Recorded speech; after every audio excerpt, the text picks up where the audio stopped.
아멘. 다윗은 하나님을 사랑하던 사람이었습니다. 그가 얼마나 하나님을 사랑했든지 자신은 백향목으로 만든 아름다운 궁에 사는데 반해서 하나님의 언약궤는, 하나님의 임재가 상징하고 있는 그 하나님의 언약궤는 천막의 휘장 아래 있음을 보고는 마음이 심히도 아프고 불편했습니다. 자신이 백향목으로 만든 곳에서 살고 있다면 하나님께서 거하시고 하나님께서 제사를 받으셔야 하는 곳은 다윗이 사는 곳보다 더욱 웅장하고 더 아름다운 곳이 되어야 한다는 그런 마음이 있었기 때문이었습니다.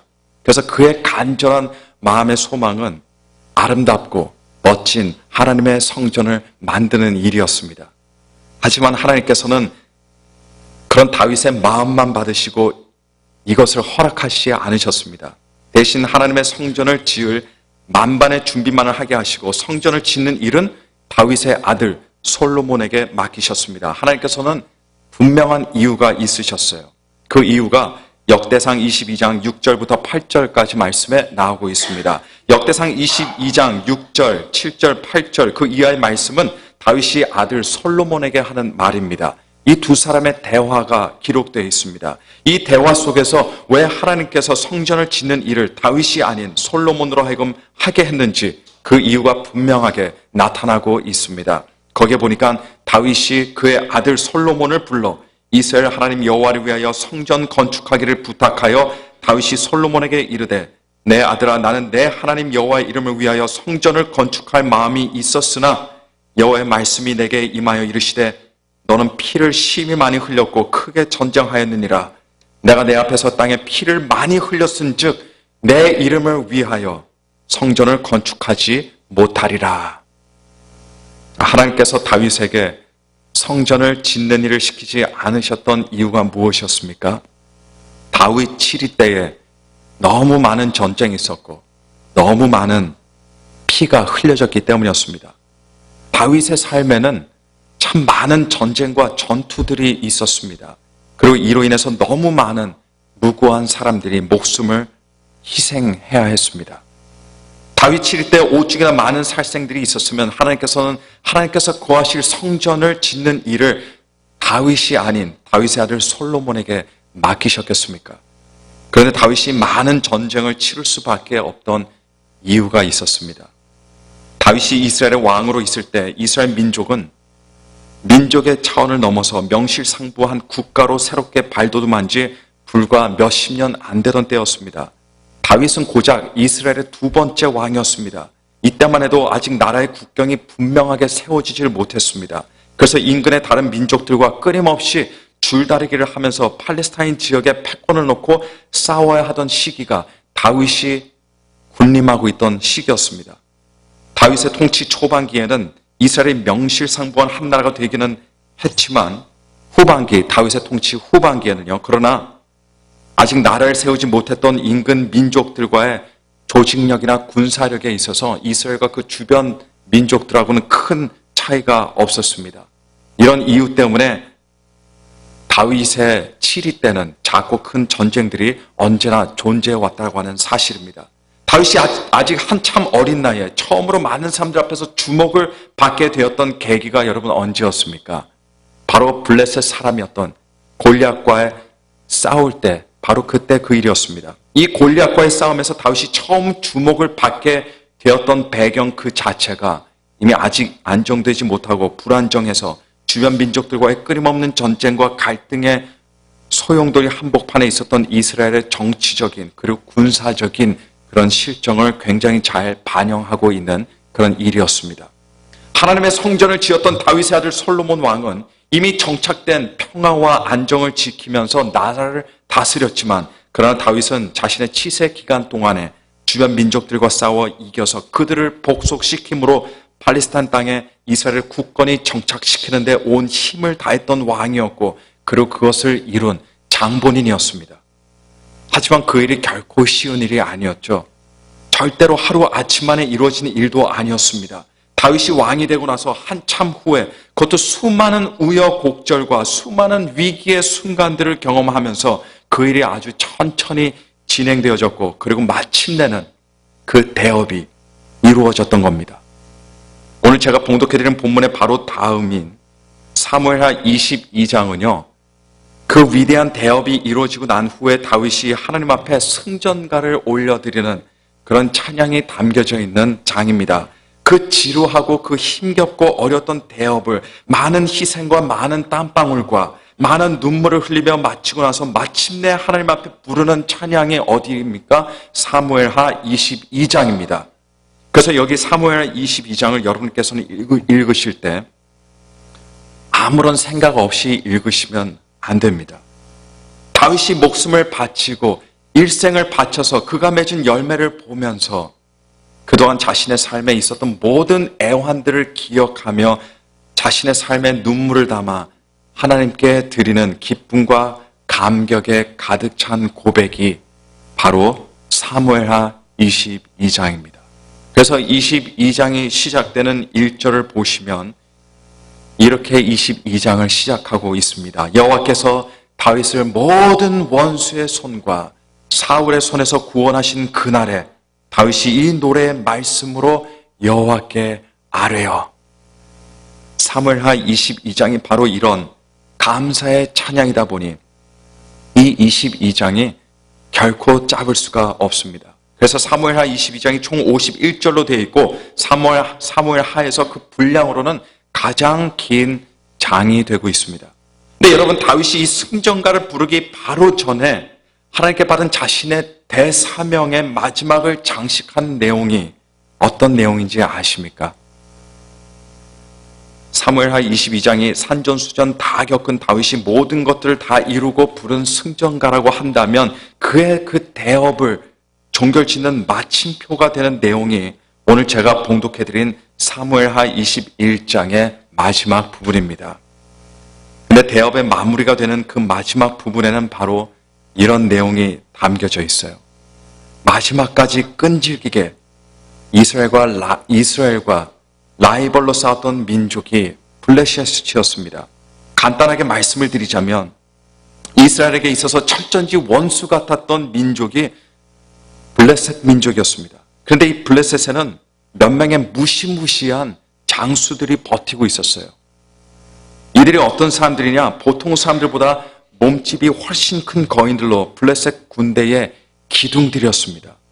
블레셋 군인들이 그들을 바라보며 의지했던 블레셋 군대에서 위대한 전사자들이었습니다. 대개 사람들은 블레셋의 장수라고 한다면요, 골리앗 한 명만을 생각하지만 블레셋에는 골리앗만 있던 것이 아니었습니다. 그들에게는 골리앗 같은 사람들이 여러 명이 있었습니다. 그리고 이스라엘은 이 무시무시한 거인 장수들을 쓰러뜨리지 않고서는 블레셋과의 전투에서 이길 수 있는 방법이 없었습니다. 그런데 이 거인 장수들이 전부 전쟁터에서 꺾여지게 되었습니다. 팔레스타인 지역에 패권을 두고 이스라엘과 싸웠던 그 강력했던 라이벌 블레셋 군이 마지막에는 이스라엘 앞에서 무너질 수밖에 없었던 이유는 그들이 그토록 의지하고 그들이 그토록 바라보고 있던 이 거인 장수들이 무너져 버렸기 때문이었습니다. 그래서 다윗의 그 힘들고 어려웠던 대업의 마침표가 어떤 이야기로 끝납니까? 바로 블레셋의 거인 장수들의 죽음으로 끝을 내고 있습니다. 그런데 한 가지 우리가 눈여겨보아야 할 것이 있습니다. 골리앗은 다윗이 죽였지만 다른 블레셋의 거인 장수들을 죽인 사람은 다윗이 아니었습니다. 그 주역들은 바로 다윗의 용사들이었습니다.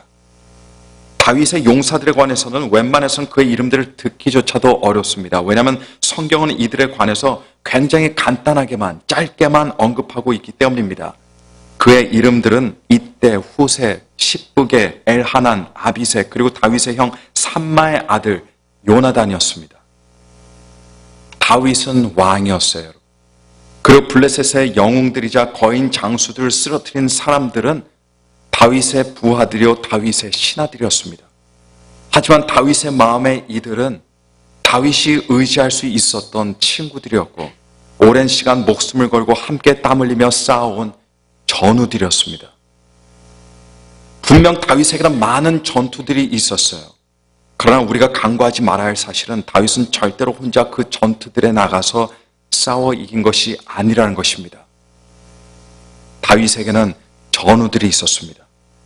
이들 모두가 또래 동년배들은 아니었습니다. 다윗보다 나이가 많은 용사들도 있었고, 그리고 다윗의 형인 삼마의 아들 요나단처럼 아들뻘이 되는 용사도 있었습니다.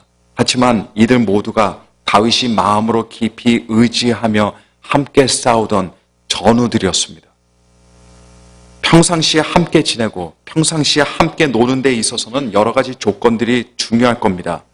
그래서 나이 또는 살아온 배경 같은 것들이 서로 차이가 많이 나는 사람들끼리는 어울리기가 여간 쉽지 않을 겁니다. 하지만 함께 싸우는 전쟁터는 여러분 달라요. 싸움터에서 함께 등을 봐주는 사람들 사이에서는 조건 같은 것이 없습니다. 배경 같은 것들 하등 아무런 상관이 없습니다. 성별도 아무 문제가 되지 않습니다. 이들은 마음으로 깊이 연결이 되어 있습니다. 왜냐하면 함께 공동의 적을 대항해서 싸우면서 서로 지켜주고 함께 싸우는 전우들이기 때문입니다. 애굽에서 왕자처럼 살다가 광야로 쫓겨난 모세는 철저한 실패자였지만 그러나 동시에 모세는 철저한 외톨이였습니다. 외톨이가 되어서 40년을 광야에서 살았습니다. 하지만 하나님께서는 아무도 관심이 없고 아무도 기대하지도 않는 이 외톨이에게 누구도 상상할 수 없는 엄청난 계획을 가지고 계셨습니다. 그리고 어쩌면 이 계획 때문에 모세를 일부러 광야로 내모시고 외톨이로 만드시고 훈련시키신 것일지도 모르겠습니다. 혼자 양들만을 돌보며 살아가던 외톨이 모세에게 하나님께서 나타나셔서 그에게 갑자기 느닷없이 상상도 하지 못하는 큰 대업을 맡겨주셨습니다. 이미 과거에 실패도 했고 지금은 외로운 외톨이가 되어있던 모세가 여러분 덥석 그 대업을 받을 리가 만무합니다. 아니나 다를까 자기는 못하겠다고 발을 뺍니다. 그도 그럴 수밖에 없는 것이 모세는 다른 사람도 아니고 애굽의 왕 바로에게 나아가야 했기 때문이었어요. 광야에서 40년을 양을 치면서 외롭게 살아오던 외톨이가 어떻게 당시에 초강대국이었던 애굽의 왕 바로 앞에 서서 그에게 이스라엘 백성을 놓아주라는 그 어마어마한 요구를 할 수 있었겠습니까? 그래서 모세는 이런저런 핑계를 대며 거절했습니다. 그러자 하나님께서 그에게 무엇을 주셨을까요? 함께 바로를 대면하고 함께 대업을 시작할 전우를 주셨습니다. 그가 바로 아론이었어요. 대개 대업을 이루기 위해서는 많은 전우들이 있어야 한다고 생각을 하지만 그러나 모세는 단 한 사람의 전우만을 가지고 그 출애굽의 놀라운 대업을 시작했던 것입니다. 다윗도 사실 처음에는 외톨이였습니다. 가족 식구들에게조차 업신여김을 받았던 사람이 누구였습니까? 다윗이었습니다. 사무엘이 자신은 누군지는 모르겠지만 하나님께서 뽑으신 사울의 뒤를 이을 미래의 이스라엘 왕에게 기름을 붓기 위해서 이새의 집에 갔을 때에도 이새가 7 아들들을 사무엘에게 다 선보였지만 막내였던 다윗만은 혼자 들에서 양을 치게 했습니다. 다윗을 주목하던 사람 아무도 없었습니다. 오히려 다윗은 업신여김을 받고 있던 사람이었어요. 다윗은 홀로 들판에서 양을 치던 양치기뿐이었습니다. 그런데 중요한 것은 하나님께서는 이런 다윗에게 큰 계획과 비전을 가지고 계셨다는 겁니다. 그리고 하나님께서 그를 세우신 후에는 차차 다윗에게 전우들을 한 사람씩 한 사람씩 붙여주셨습니다. 친구와 전우 이 두 가지는 굉장히 비슷한 것 같지만 사실은 차이가 있습니다. 친구는 서로 마음이 맞아야 친구가 될 수 있습니다. 그리고 사람의 성격과 성향상 친구가 많은 사람이 있는가 하면 친구가 적은 사람도 있습니다. 그런데 전우는 다릅니다. 전우는 같이 함께 싸우는 사람이라면, 같이 함께 싸우는 사람이 있다면 그 사람이 바로 전우가 되는 겁니다. 사도 바울은 그리스도인들을 군사로 비유했습니다. 에베소서 6장 13절에 그러므로 하나님의 전신 갑주를 취하라. 이는 악한 날에 너희가 능히 대적하고 모든 일을 행한 후에 서기 위함이라 라고 이렇게 말씀하고 있습니다. 그리스도인 한 사람 한 사람이 군사라면 군사들은 무엇을 위해 싸웁니까? 하나님의 나라를 위해서 싸웁니다. 자기 자신을 위해서 싸우는 사람이 하나님의 군사가 아닙니다. 하나님의 군사는 하나님의 나라를 위해서 싸웁니다. 그리고 누구를 대적합니까? 마귀를 대적합니다. 이 두 가지의 공통점만 있으면 그 누구든 전우가 될 수 있는 겁니다. 사실 성경에 마귀를 대적하라고 여러 번 누차 강조를 하고 있습니다만 그 주어는 언제나 2인칭 복수로 사용하고 있습니다. 너는 이게 아니라 너희는 이겁니다. 물론 개인적으로도 당연히 마귀를 대적해야겠지만 그러나 성경은 마귀를 대적하는 데 있어서 성도들이 함께 대적하는 것을, 온 교회가 함께 대적하는 것을 늘 전제로 하고 있습니다. 왜냐하면 사탄과의 싸움은 우리 개인의 싸움만은 결코 절대로 아니기 때문입니다. 예수님께서 겟세마네 동산에서 기도하실 때에 마음이 너무너무 힘들고 너무너무 괴로우셨습니다. 이제 모진 고통을 당하시면서 십자가를 지셔야 하는 시간이 바로 코앞까지 다가왔습니다. 그 시점까지 행복한 삶을 사셨냐? 그렇지 않으셨어요. 모진 고통을 다 겪으시면서 많은 억울한 누명을 다 뒤집어 쓰시면서 그 순간까지 왔습니다. 그러나 그것이 끝이 아니었어요. 이제 정말 힘든 사건이 남아 있었습니다. 이때 예수님께서는 혼자 겟세마네 동산으로 가시지 않으셨습니다. 베드로와 요한과 야고보를 함께 대동하셔서 가셨습니다. 그리고는 그들에게 이렇게 말씀하셨습니다. 내 마음이 매우 고민하여 죽게 되었으니 너희는 여기 머물러 나와 함께 깨어 있으라. 여러분, 이 말씀이 어떤 말씀입니까? 그냥 기도하라는 말씀처럼 들리십니까? 그게 아닙니다. 이 중요한 순간에, 예수님께는 이 중요한 순간에 나의 전우들이 되어달라는 그런 말씀이셨습니다. 하지만 그들은 예수님의 전우들이 되어주지 못했어요. 그들은 잠이 들어버리고 말았습니다. 그 이후에도 마찬가지였습니다. 겟세마네 동산 위에서 기도할 때 예수님의 전우들이 되어주지 못했던 그들이 예수님을 체포하러 온 사람들이 몰려왔을 때도 역시 그때도 예수님의 전우들이 되어드리지 못하고 전부 다 뿔뿔이 흩어져 도망가 버리고 말았습니다. 그 결과 예수님께서는 홀로 외롭고 더욱 힘든 마음으로 십자가를 지시게 되셨습니다. 물론 제자들이 함께 예수님 곁에 있었다고 해서 마지막 결과 그 자체가 달라지지는 않습니다. 제자들이 예수님 곁에 있었다고 해도 그래도 예수님께서는 능력을 당하시고 그래도 예수님께서는 채찍을 맞으시고 그래도 예수님께서는 십자가에 달려 죽으실 수밖에 없으셨습니다. 왜냐하면 이것이 예수님께서 이루셔야 할 예수님의 대업이셨기 때문이었습니다. 하지만 예수님께서는 사랑하는 제자들에게 버려지신 마음으로 그렇게 외롭고 쓸쓸하게 고독하게 십자가 위에서 죽으시게 되셨습니다. 제자들에게도 도망간 이유는 있었습니다. 그들이 기도해야 하는 때에 잠들어 버렸던 이유도 있었습니다. 그들이 예수님 곁에 있었어야 하는데 군사들이 들이닥치자 도망가 숨어버린 이유들, 그들에게도 나름 다 이유들이 있었습니다. 하지만 하나님께서 중요하게 생각하시는 것은 그들의 이유들이 아닙니다. 그들의 이유보다 더 중요했던 것은 그들이 예수님 곁에 제자들로서, 전우들로서 함께 하는 것이었습니다. 친구는 마음이 맞아야 만들어지고, 그리고 사실상 나이 차이가 많이 생기면 생길수록 친구 만드는 것은 더욱 어려워집니다. 어릴 때는 친구들이 많아도 누구나가 나이 들고 시간이 지나가면서 친구 생기는 것은 더욱더 어려워집니다. 그러나 전우는 다릅니다. 전우는 함께 공동의 문제를 가지고 같은 소명의식을 가지고 함께 할 때 만들어지는 것이, 이것이 전우입니다. 전우는 우리들이 싸우는 마귀를 같이 인식할 때만 만들어집니다. 그리고 전우라는 것은 그 마귀와 함께 싸울 때 바로 전우가 되는 것입니다. 요즘 많은 교회들은 영적인 전쟁에는 사실 관심이 없습니다. 미처 생각을 하지 못해요.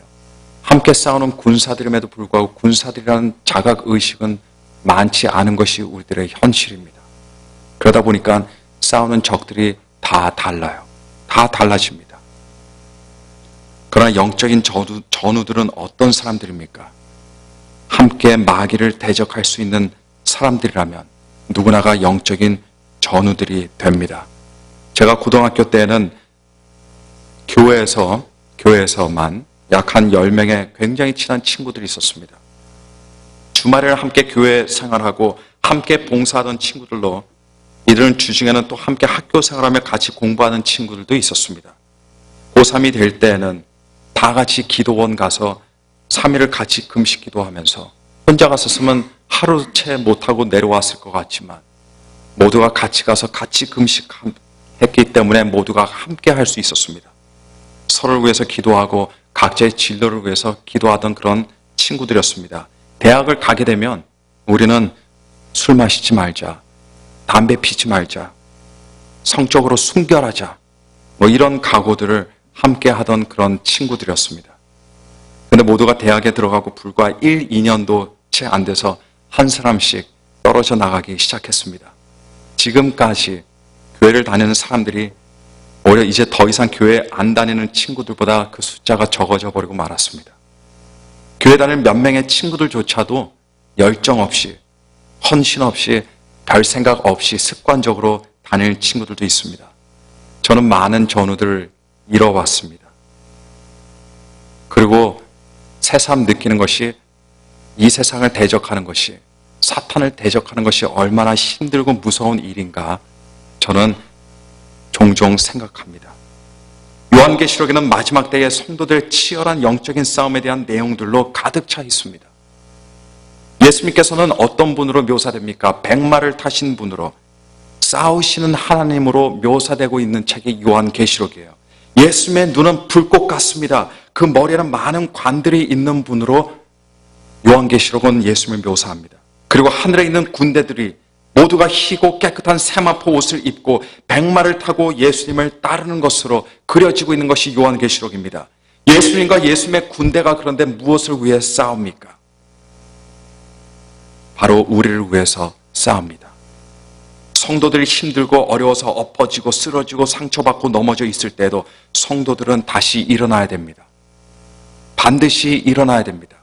왜냐하면 예수님께서 우리를 위해서 지금도 싸우시기 때문입니다.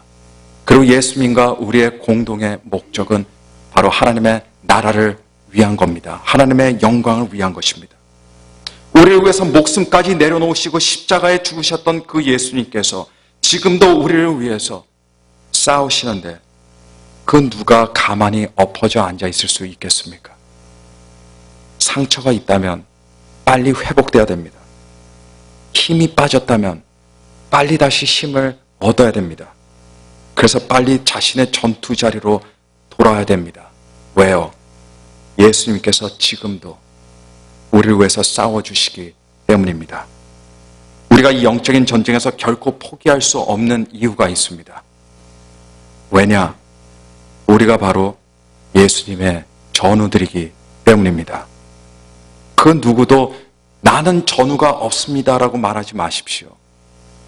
왜냐하면 지금도 예수님께서는 여러분들을 위해서 싸우시기 때문입니다. 예수님이 여러분의 전우입니다.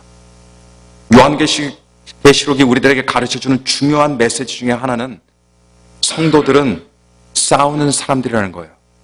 전쟁을 치르는 사람들이라는 것입니다. 영적인 전쟁을 싸우는 사람들입니다. 싸우지 않고서 이기는 사람은 절대 있을 수가 없습니다.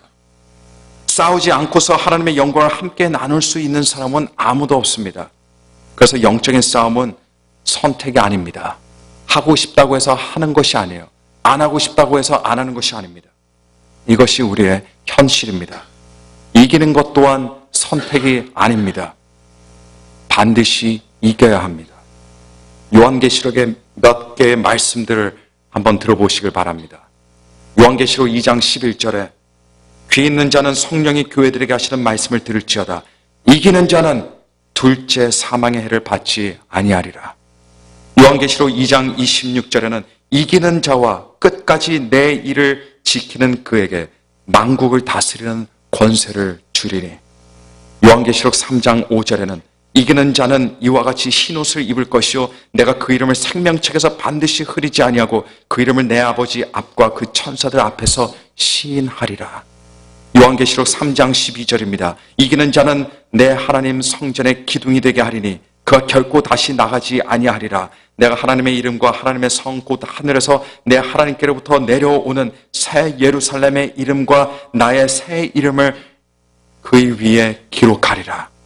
요한계시록 3장 21절입니다. 이기는 그에게는 내가 내 보좌에 함께 앉게 하여 주기를 내가 이기고 아버지 보좌에 함께 앉은 것과 같이 하리라. 요한계시록 21장 7절입니다. 이기는 자는 이것들을 유업으로 얻으리라. 나는 저의 하나님이 되고 그는 내 아들이 되리라. 하나님께서 예수 그리스도 안에서 약속하시는 모든 것들은 오직 그리고 오로지 이기는 자들에게만 주어지는 것이라는 사실을 다시 한번 기억하시기를 바랍니다. 하지만 예수님께서 우리와 함께 싸워주시고 우리가 예수님 곁에 서서 싸울 때 우리는 반드시 이기게 됩니다. 왜냐하면 이기는 것은 예수님과 함께하는 모든 그리스도인들의 운명이기 때문입니다. 다윗에게는 함께 싸우는 전우들이 있었습니다.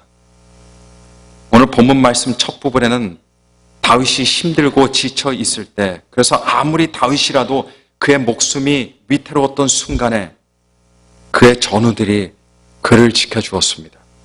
그리고 그를 위해 싸워줬다라고 성경은 기록하고 있습니다.